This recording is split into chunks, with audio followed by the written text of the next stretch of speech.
Welcome back. एक बार फिर से आप सभी का स्वागत है मेरे यूट्यूब चैनल में, जिसका नाम है GS bye DS. I hope कि आप सभी लोग अपनी पढ़ाई में रत होंगे और बढ़िया से तैयारी कर रहे होंगे। तो स्टैटिक जीके और जीएस के इस श्रेणी में ये मेरा तीसरा पार्ट है। आज मैं आप सभी लोगों के सामने कुछ प्रश्न लेकर आऊँगा और इसमें मैं उन सभी प्रश्नों के बारे में चर्चा करूँगा जो आने वाली किसी भी परीक्षा के बारे में जहाँ पर जीएस और जीके पूछा जाता है, बहुत इंपॉर्टेंट होंगे। देर ना करते हुए शुरू करते हैं। पहला प्रश्न है, भारत द्वारा कारगिल में कौन सा ऑपरेशन चलाया गया था? देखिए, अभी हाल ही में जो ऑपरेशन चलाया गया था पाकिस्तान के खिलाफ, आप सभी को मालूम है, लेकिन उससे संबंधित और कुछ ऑपरेशंस हैं जिनको हम आज चर्चा करेंगे। पहला ऑपरेशन देखिए, यहाँ पर लिखा है त्रिशूल। त्रिशूल ऑपरेशन चलाया गया था नेवी के द्वारा। ये 4 दिसंबर को चलाया गया था, 4 दिसंबर 1971 को।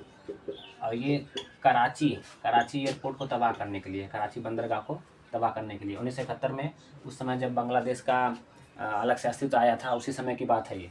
4 दिसंबर को इसीलिए नेवी डे भी मनाए जाते हैं। इसी तरह इसी दिन को जो है नेवी डे मनाते हैं। ये नौसेना दिवस कहते हैं इसको, नौसेना दिवस भी मनाते हैं 4 दिसंबर को। अगला है पवन। तो जो पवन ऑपरेशन पवन है, ये चलाया गया था श्रीलंका में। एक आतंकवादी संगठन था लिट्टे लिट्टे के खिलाफ, लिट्टे के खिलाफ चलाया गया था ऑपरेशन पवन, लिट्टे के खिलाफ। और पोलो, ऑपरेशन पोलो जो है हैदराबाद, आप सभी लोग जानते हैं, हैदराबाद को भारत में शामिल कराने के लिए, हैदराबाद के खिलाफ। आप सभी को पता है कि जब भारत आज़ाद हुआ था, अंग्रेजों ने एक हमारे लिए बहुत ही सरदर्द छोड़ के रह गए थे।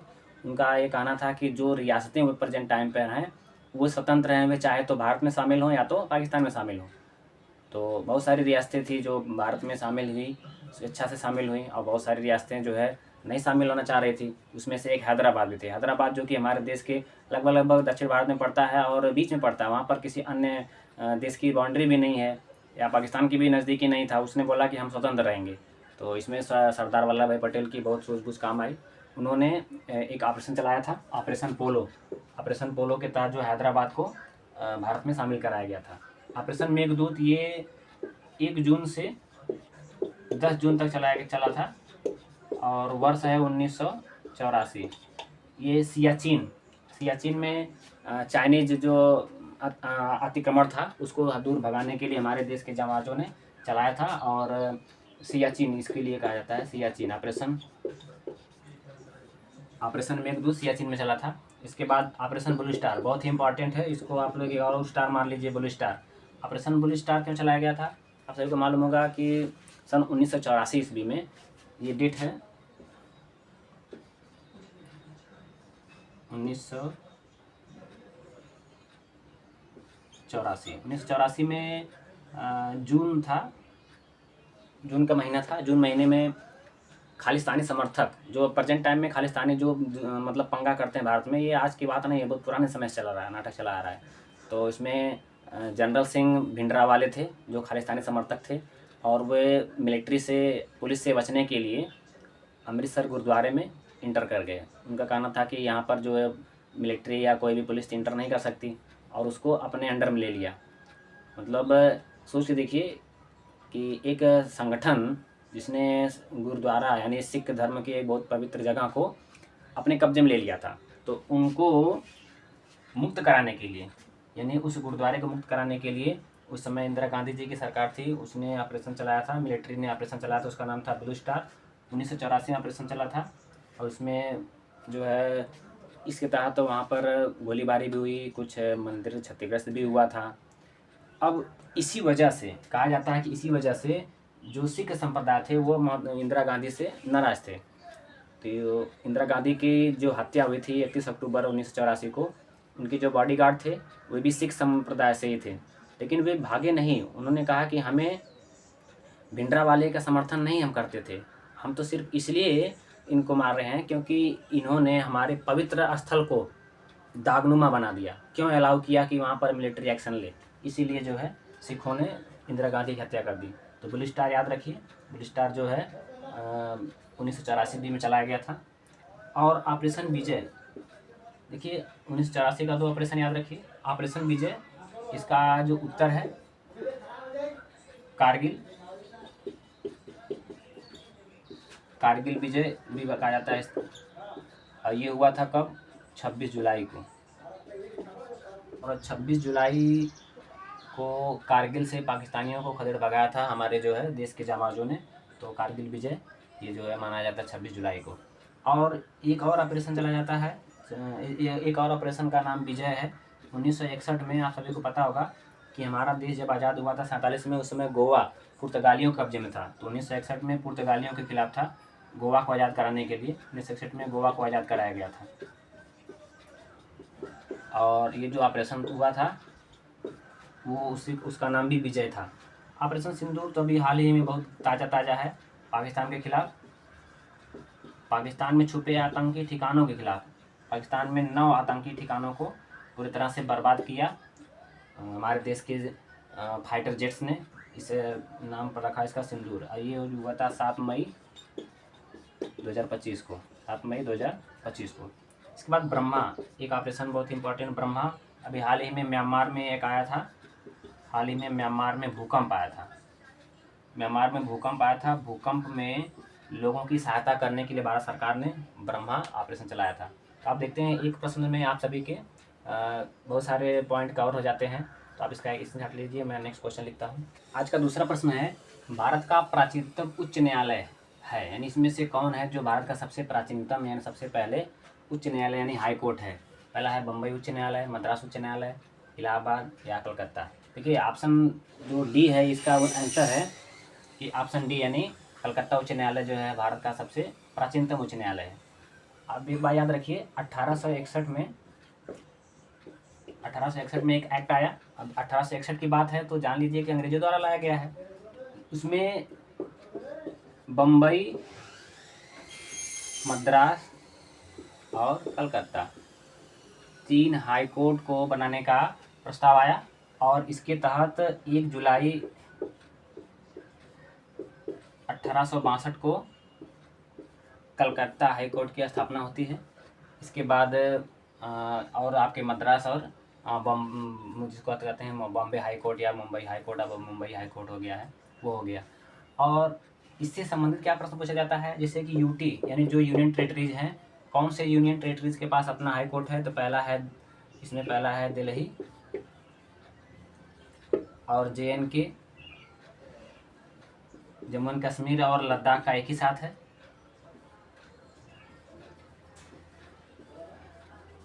जम्मू और कश्मीर तथा लद्दाख का एक ही हाई कोर्ट है।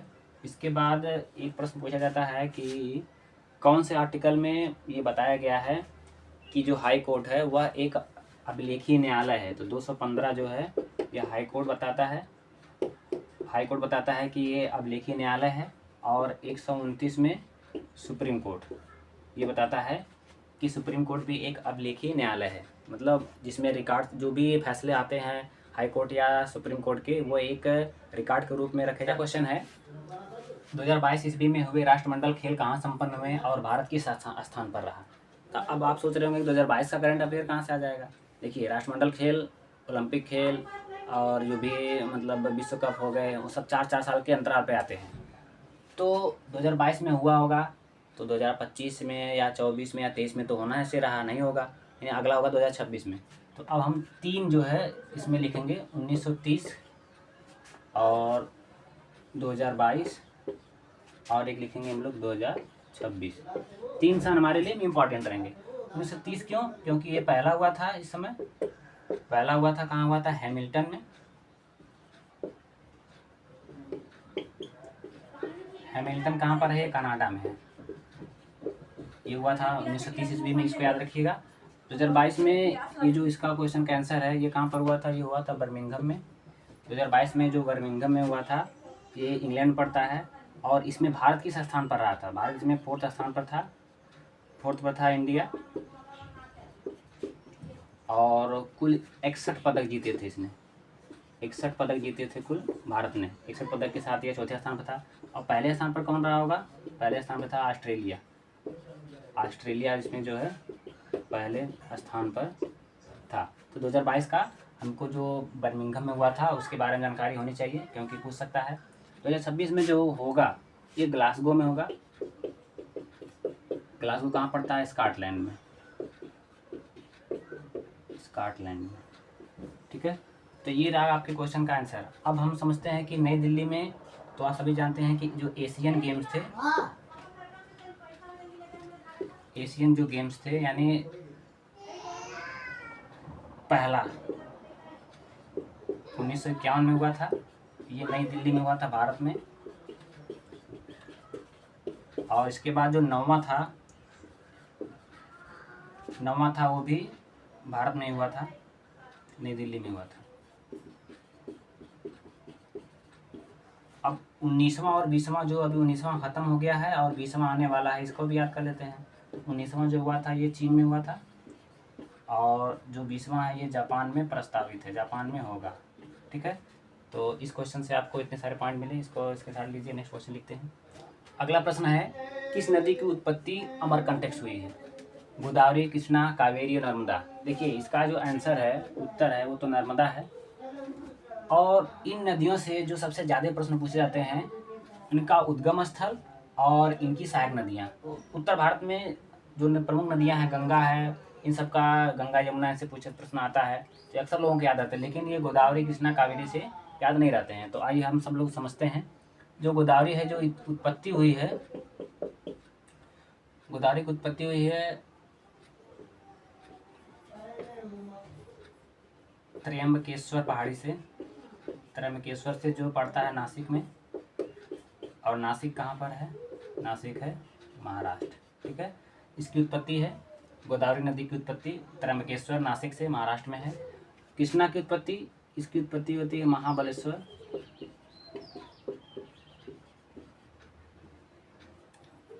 महाबलेश्वर से, ये भी महाराष्ट्र में है, भी महाराष्ट्र में है। कावेरी नदी की उत्पत्ति होती है ब्रह्मगिरी पहाड़ी से, ब्रह्मगिरी पहाड़ी से, ये है कर्नाटक में। ठीक है, नर्मदा तो अमरकंटक से निकली, पता ही आप सभी को। अब गोदावरी नदी की जो सहायक नदी है कौन कौन सी है? जैसे वेनगंगा। अब गंगा सब जुड़ा है, आप लोग सोचेंगे उत्तर भारत में, नहीं, पेनगंगा, पेनगंगा, ये जो है आप सभी लोग बहुत ज़्यादा याद रखेंगे, अच्छे से याद रखेंगे। वर्धा, और प्रमुख नदी है वर्धा। कृष्णा से देखते हैं, कृष्णा से बहने वाली नदियों में घाट प्रभा,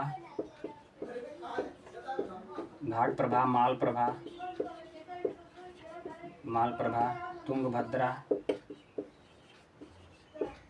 तुंगभद्रा। इसके बाद मूसी नदी का नाम आप सुन के आपको याद होगा, ये हैदराबाद इसी नदी किनारे पर है, ये बहुत बार प्रश्न पूछता है, मूसी नदी। और कावेरी की काबिनी, नाम याद रखना बहुत आसान है, काबिनी, हिमबनी, भवानी, ये प्रमुख नदियां हैं। जो सहायक नदियां हैं ये गोदावरी, कृष्णा और कावेरी की। और इसमें आप सभी लोग याद रखिएगा, कृष्णा नदी पर बना हुआ जो प्रमुख बांध है, जो डैम है, वो नागार्जुन सागर बांध है। याद कैसे रखेंगे?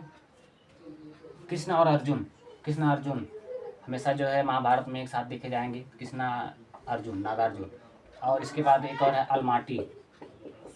कृष्ण भगवान जब छोटे थे माटी बहुत खाते थे, कृष्णा नदी पर बना हुआ अलमाटी बांध है। ठीक है, याद रखिएगा आप सभी लोग। अगला प्रश्न है, विषुव संक्रांति कब घटित होती है? देखिए संक्रांति क्या होती है, जैसे पृथ्वी गोलाकार है, सेब के आकार की है। देखिए जब पृथ्वी सूर्य का चक्कर लगाती है तो जाहिर सी बात है कि जो सूर्य का प्रकाश है, और पृथ्वी जो है झुकी हुई भी है 23.5 डिग्री, तो सूर्य का प्रकाश किसी एक निश्चित क्षेत्र पर पड़ेगा नहीं। तो कभी उत्तरी गोलार्ध में पड़ेगा सूर्य का प्रकाश सीधा लंबवत पड़ेगा, कभी दक्षिणी गोलार्ध में पड़ेगा। कुछ ऐसे बिंदु रखे गए जहाँ से एक विशेष घटना घटित होती है, उसी का नाम रखा जाता है संक्रांति। जैसे विषुव संक्रांति का तात्पर्य हो गया कि विषुवत रेखा पर सूर्य की किरणें लंबवत कब पड़ती हैं। तो जो विषुवत रेखा पर लंबवत सूर्य की किरणें पड़ेंगी, और कर्क रेखा पर और मकर रेखा पर जब जब पड़ेंगी उनको उनका नाम दिया जाएगा। तो आप सभी लोगों को पता होगा कि जो कर्क रेखा है और ये जो मकर रेखा है, इन पर पड़ेगी तो मकर संक्रांति और मकर संक्रांति कहेंगे। लेकिन जब विषुवत रेखा पर पड़ेगी तो उसे विषुव संक्रांति कहते हैं, विषुव संक्रांति। तो विषुव संक्रांति वर्ष में 2 बार आता है, तो इसमें से हमने 4 ऑप्शन दिया है, हमने लिखा कि विषुव संक्रांति कब घटित होती है, आप कोई एक उत्तर देंगे तो उत्तर गलत हो जाएगा। ये संयुक्त रूप से 2 उत्तर होगा इसका, यानी ये आपका आंसर होगा 21 मार्च और 23 सितंबर को। 21 मार्च और 23 सितंबर को विश्व संक्रांति पड़ती है। अब 21 जून को, 21 जून अभी आइडिया लगाइए, दिमाग लगाइए, 21 जून अभी जून चल रहा है, भयंकर गर्मी है। हमारा देश भारत किस गोलार्ध में पड़ता है? उत्तरी गोलार्ध में पड़ता है। तो उत्तरी गोलार्ध में पड़ता है, इसका मतलब 21 जून को कर्क संक्रांति, यानी कर्क संक्रांति होगी। कर्क संक्रांति 21 जून को होगी। और अब कब हमारे यहाँ भयंकर ठंडी पड़ती है? दिसंबर महीना में पड़ती है। इसका मतलब सूर्य दक्षिण गोलार्ध में होगा। तो 22 दिसंबर को, यानी 21 जून को तो यहाँ पर रहेगा सूर्य, 21 जून को यहाँ पर रहेगा कर्क रेखा पर, और 22 जून को मकर रेखा पर, यानी मकर संक्रांति। 22 दिसंबर को मकर संक्रांति, यानी 22 दिसंबर। और आपकी 2 तिथि हमने बता दिया है, 21 मार्च और 23 सितंबर। 23 सितंबर को विश्व संक्रांति पड़ती है। आई होप कि आप सभी को संक्रांति समझ में आई होगी। और आप याद रखते जाइएगा, 21 मार्च को और 23 सितंबर दोनों को पड़ती है विश्व संक्रांति। 21 जून को उत्तरी गोलार्ध में यानी कर्क रेखा पर पड़ती है तो कर्क संक्रांति होगी। 22 दिसंबर को मकर रेखा पर लंबवत सूर्य की किरणें पड़ती है तो मकर संक्रांति होती है। आई होप कि आपको आज का वीडियो अच्छा लगा होगा। हमने 5 प्रश्न दिए, 5 प्रश्न के सहारे मैंने लगभग 50 फैक्ट बताए होंगे। तो मैं चैनल पर नया हूँ, आप सभी लोग सपोर्ट करें और अधिक से वीडियो को लाइक करें, शेयर करें, और नए हों तो सब्सक्राइब ज़रूर करें। मिलते हैं नेक्स्ट वीडियो में, तब तक के लिए धन्यवाद। जय हिंद।